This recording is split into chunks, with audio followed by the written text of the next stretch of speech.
இந்த அல்லக்காது குத்தணும்னு ரொம்ப நாளாக ஆசை. காதுக்கு மேலே ஒரு அல்லக்காது வந்து குத்தியிருக்கேன்.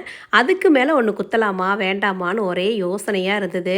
சரி அதுதான் ஒரு காது குத்திருக்கோம்ல, இன்னொன்று குத்துனா யாராவது பார்த்தா என்ன நினைப்பாங்க, என்ன யோசிப்பாங்கன்ட்டே ரொம்ப நாளாக நான் யோசிச்சுக்கிட்டே விட்டுட்டேன். அதுக்கப்புறம் தான் வந்து பார்த்தீங்கன்னா, யார் என்ன நினச்சாலும் சரி, யோசித்தாலும் சரி, எனக்கு குத்தணும்னு தோணுது, நான் போய் குத்திட்டு வரேன் அப்படின்னு சொல்லிட்டு கடகடன்னு கிளம்பி சடனாக காலையில் யோசிச்சுக்கிட்டு இருந்தேனுங்க. கிளம்பி மதியமாக ஈரோடு வந்து காது வந்து குத்திட்டேன். குத்தும் பொழுது அந்த ஒரு 5 நிமிஷம் பெயினாக தான் இருந்தது.